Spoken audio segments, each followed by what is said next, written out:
Turtle Bay TV is made possible by Voya Financial and generous viewers like you.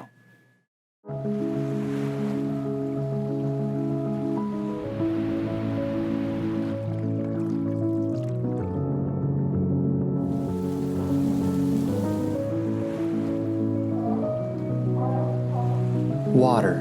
Some might say this is one of the most essential chemical compounds for all living things to exist. It is odorless, tasteless, and in small amounts colorless, yet it is so much more.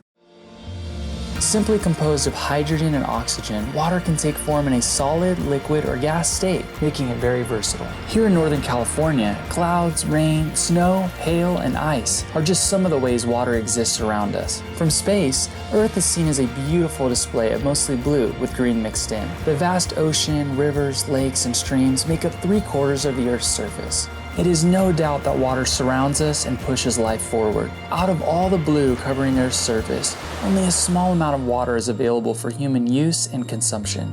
Thankfully, water travels in a cycle, allowing systems like lakes and reservoirs to replenish themselves through evaporation and precipitation. We know you're all familiar with water. Water provides hydration and prevents desiccation or drying out, an important quality for plants and animals. Water is a solvent. It's capable of dissolving many solids, an important quality for the environment. Water even serves an important role in the world's economy. It is essential for agriculture, transportation, and recreation. Without water, boats, skis, and diving boards wouldn't exist. In this episode of Turtle Bay TV, we explore some properties of water and why water is important for us, the animals, and the area we live in. We hope you are inspired to preserve this natural resource that is so essential to life on Earth. What are some ways you can help? Hi, my name is Ryan from Turtle Bay Exploration Park. Thanks for joining us. As we've already heard, water is not only critical to the survival of animals and humans, but it also plays an important role in the environment and provides some fun ways to cool off in the summer. So let's learn more about this simple but powerful chemical compound as we take a journey through the water cycle, examine its properties through a fun science project, learn about all the ways we have harnessed water from dams to canals, and how other living organisms interact with water, all on this episode of Turtle Bay TV.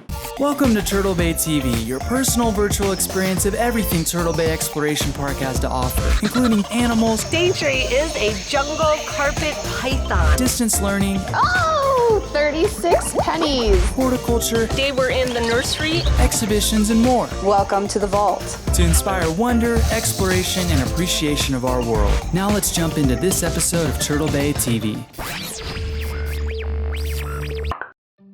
Grab something to write with because it's time to go over our trivia questions. Number 1, what large river carries water to and from Shasta Lake? Number 2, why do beavers slap their tail on the water? Finally, which U.S. president dedicated Whiskeytown Reservoir?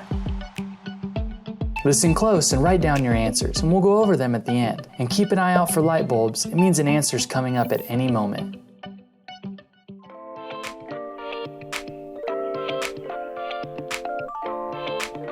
There's nothing like a sip of cold water on a hot day. But did you know that water took a long journey to be here right in my hand? Let's join Liz and learn about the amazing water cycle that takes us from the stormy clouds high to the mountaintops to the little creek in your own backyard.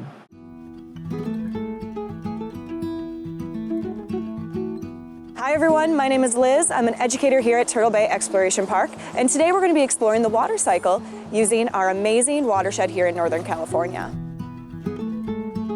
Ever wonder what happens to rain when it hits the ground? Much of the rainfall gets absorbed by the ground and by plants, or it evaporates back into the sky. This is known as the water cycle. The rest drains into lakes and rivers using smaller creeks. All of these bodies of water, plus the land that surrounds them, are the watershed. Watersheds are all around us, and you are probably sitting or standing on one right now. Watersheds can be large and drain thousands of miles, like the Sacramento Valley, or very small, like a pond in your backyard. Watersheds can become polluted or damaged from improper human use. Anything you dump down the drain can end up in a creek, stream, or river. You can help protect the watershed right now by fixing leaky faucets, adding native plants to prevent erosion, following directions on fertilizer and pesticides, and also making sure trash and animal waste are picked up and thrown away. All life depends on clean, healthy watershed. Here at Simple Creek, you can actually have a hands-on experience playing with some water that represents our local watershed. As it travels down through the mountain, it collects into a pool,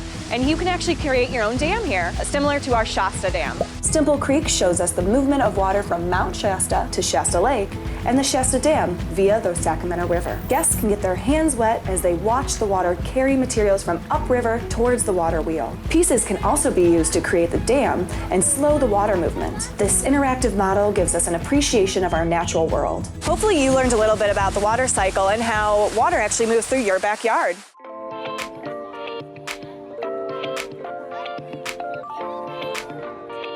Hopefully hearing about the water cycle gave you a greater appreciation for how we get our drinking water and the importance of protecting this vital resource. Now let's jump into the classroom and do a fun science project that you can do right at home and learn about one of the properties of water, density.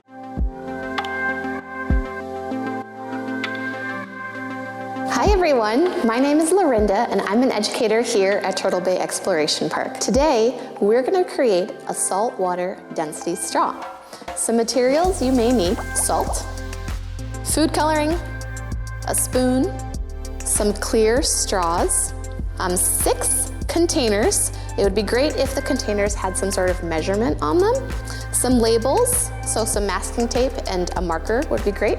And then you'll also need some tall, skinny containers. What you'll need to do is first dissolve different quantities of salt in your 6 containers. So I've already done that. Now, because I wanted to be able to distinguish my different amounts of salt, I colored each of mine, so I just added some food coloring. You're gonna want to transfer your containers of water into your tall, skinny containers. So I'm gonna add my water to these beakers over here.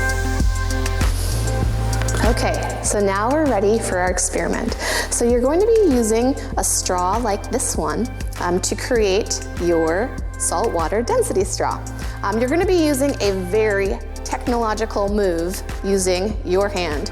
You're going to grasp the straw at the top like this, and at the very top of the straw, you're going to be using your thumb to cover and uncover the straw.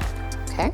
So the first thing you're going to do is place your straw in test tube number 1. And you don't need to put it in very far. I'm putting it in about 1 inch, and then I'm gonna cap the top with my thumb and pull it out, and you can see that I've got a little bit of red in there.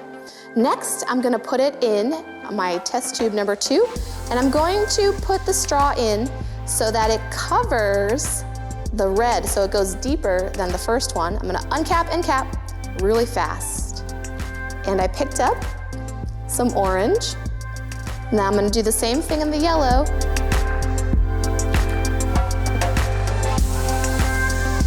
And there we've got our rainbow saltwater density straw. So why does this experiment work? Density is how much stuff is in a given volume. So to figure out something's density, density equals mass over volume. We've got 2 containers here. Both have the same amount of water in them, or volume. But this one maybe only has that much salt, whereas this one has lots of salt. Because these 2 containers have different densities, this one would sink more than this one. So if you stacked the liquid from this container on top of this one, there would be a little bit of separation, just like in our experiment. We hope that you all can create your own rainbow saltwater density straws at home.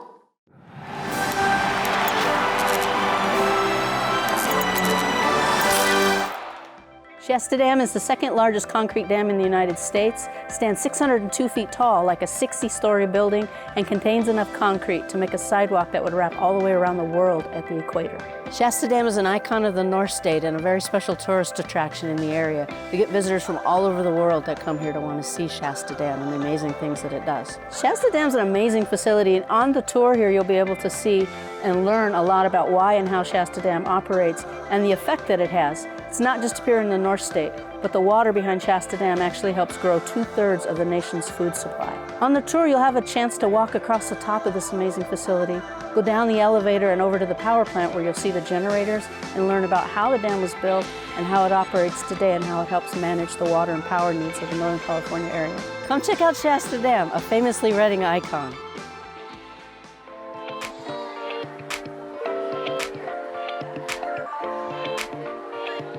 Here in Northern California, we are very familiar with the way water exists around us, from the waves crashing on the seashore to the placid lakes tucked in the forests. And you've probably seen how we've harnessed water from dams, canals, and reservoirs so we can utilize this resource more efficiently and effectively. Let's join Julia and learn about one of these projects that has significant impacts on agriculture in our area.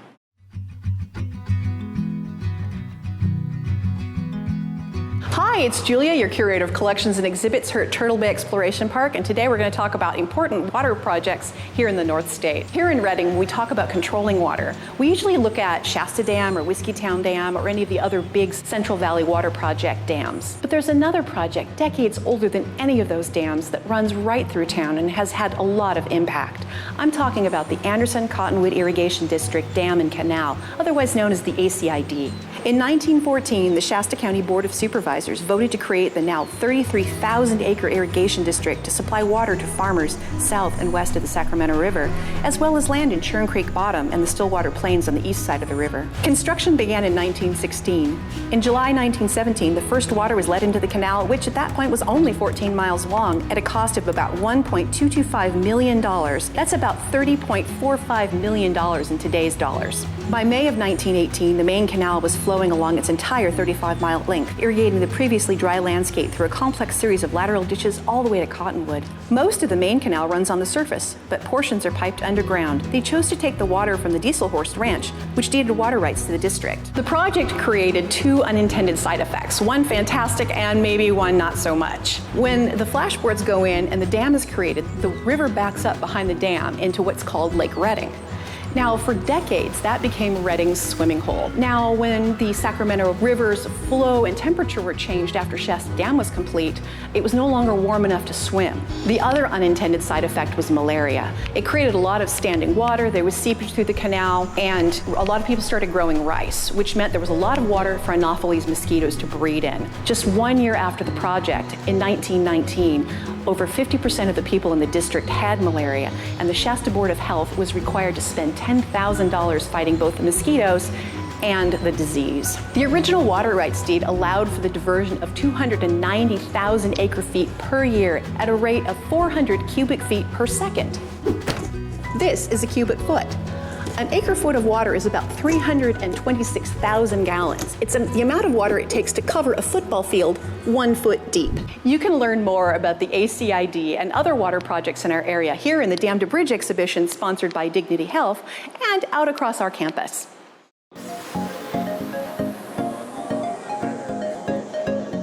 So today, we are going to be taking a look at how much available fresh water there is to all of the humans on planet Earth. In our model, we started off with 1,000 milliliters of water, and this represents all of the water found on Earth. Oceans, lakes, streams, rivers, water underground, water that's frozen.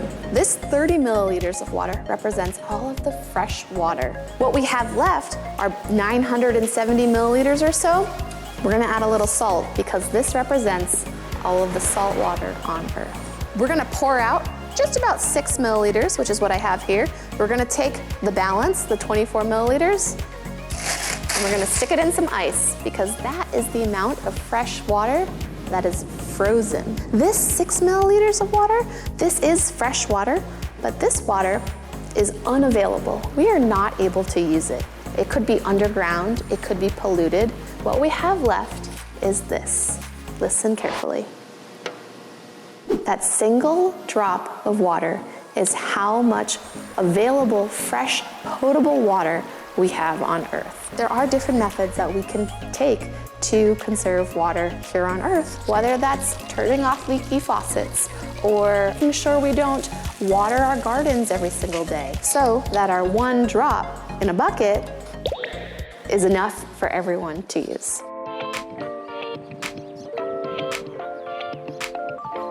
Like humans, animals need water for their survival, but not all animals depend on water in the same way. While some spend their entire lives on, under, or around water, others may only see it a few times a year. Let's join our animal department and learn some surprising ways our Turtle Bay animals interact with water.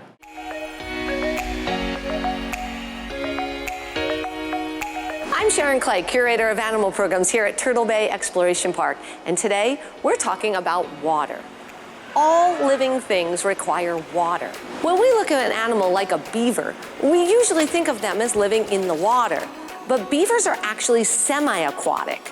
A semi-aquatic animal is an animal that lives near the water and uses water quite a bit for their life. It's important for protecting themselves, and it's important for their food.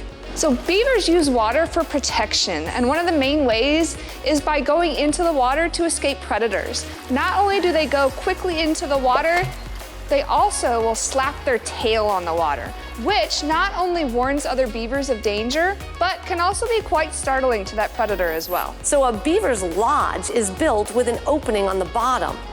So the only way to enter is through the water. Well, if the water freezes, then they have no access to their home. So, how do you remedy this? Simple. You build a dam. That makes the water rise and allows the water to continue to flow. Now, a beaver also uses the water to store their food in the wintertime. They take the branches underneath, and it's a built-in refrigerator. Birds use water for lots of different reasons as well. But one thing people don't realize is birds need water for their feathers. When a bird actually takes a bath, it cleans them up. And then a bird uses a special gland called a uropygial gland, and they squeeze that with their beak. It lets out an oil, and they then oil their feathers. Birds like ducks, some ducks are semi-aquatic, but then there's certain species that spend their lives on the water, and they've got perfect feet that help them to live life right on the surface and diving and swimming underneath. So we often think of aquatic animals like fish and the ducks and the beaver who's semi-aquatic, but don't forget about our reptiles and amphibians. Right behind me are some of our amphibians that you can see here at Turtle Bay. They all require water for their life cycle to be able to lay their eggs and be able to reproduce. But reptiles, they can actually survive in the dry desert. Desert tortoises can go for an entire year without actually drinking water. The only time they may have access to that water is when the monsoon rains come during the summertime. The desert tortoise feeds on those juicy cacti and succulents, which suck up all that water and hold it for that duration of the year until the next rains come. They actually have specialized skin that's really thick and actually helps them to retain all that water they drink. Humans, we leak a lot. Our sweat helps us to actually stay cool when we're starting to overheat. But of course, animals in the desert, they can't afford to lose any of that water. So no animals in the desert actually sweat like humans do. They have that thick skin that helps them to retain as much moisture as possible. Humans use water in all aspects of our lives, from brushing our teeth to growing our food, taking baths and cleaning ourselves, to simple entertainment. Well, animals, they actually use water in all these same ways. Did you know that none of the large lakes that Shasta County is known for are natural? It's true. Lakes like Shasta and Whiskeytown are human-made. Shasta may be famous for being the largest reservoir in California, but Whiskeytown Reservoir to the west of Redding is a lesser-known gem where local families go to relax and recreate. Formed by damming Clear Creek below the confluence of 7 major streams, including Whiskey Creek, and partially filled with water piped in through the Clear Creek Tunnel from Lewiston Dam, the 3,200-acre reservoir was dedicated by President John F. Kennedy in September of 1963, just 2 months before he was killed. Water from Whiskeytown has 3 chances to generate electricity. As with so many other water projects in California, the reservoir flooded a previously inhabited area. The mining town known as Whiskeytown was a busy and popular place during the gold rush, but by the time construction started in 1959, its fortunes had declined. But people were still living there and had to give up their homes in the name of progress. Euro-Americans aren't the only people who lost their homes. The reservoir flooded what had been a resource-rich portion of the Wintu territory. A few structures, like the Whiskeytown Post Office and Schoolhouse, were saved and relocated, and the cemetery was moved. Whiskeytown Reservoir not only provides power and drinking water to Redding, it also provides us with a great backyard of our very own, where we can go out and participate in water sports, hike, fish, and have a great time.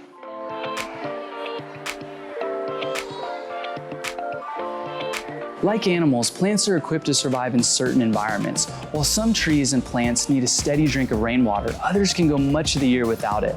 Let's join Lisa and learn about a simple way we can conserve water just by selecting plants that thrive in our specific area and using some efficient water practices.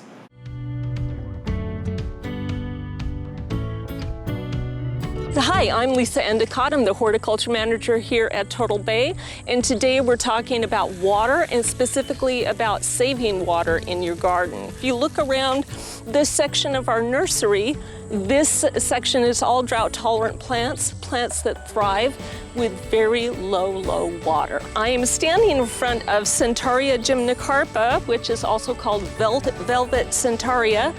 And this creature can get to be 12 foot wide with only being watered twice a summer. We have plants here in the nursery from the Mediterranean basin, from California natives, from South Africa, from Australia, and these plants grow in a similar climate. They have beautiful blooms, beautiful texture too. What we want to do in our gardens as much as possible with all plants is mimic their natural habitat. I think it's really time that we start changing our landscapes, and a good way to do that is with hydrozones. All of the plants in one area have the same water needs. So you can start in one part of your garden and start changing out to drought-tolerant plants, and all of those plants are either, you're out there with the hose every once in a while, or you've got one irrigation valve. When you go to water, if you're hand watering, I'm not just hand watering for a few seconds to each plant.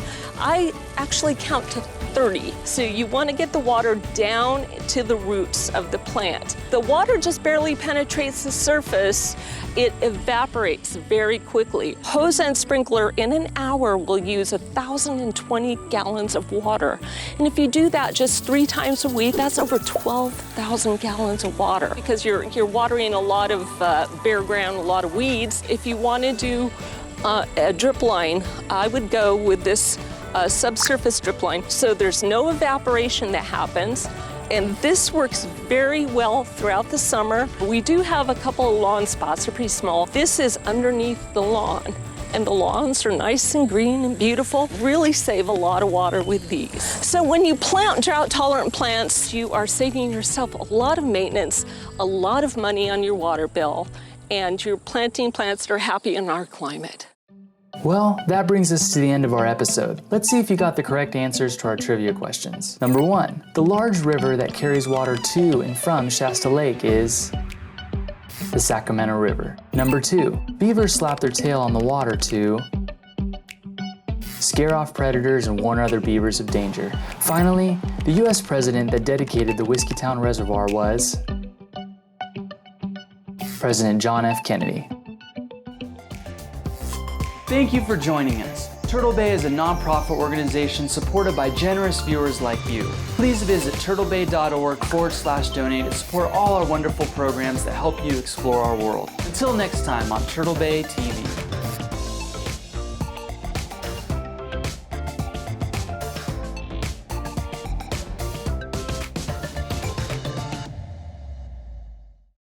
Turtle Bay TV is made possible by Voya Financial, with further episode support from Dignity Health.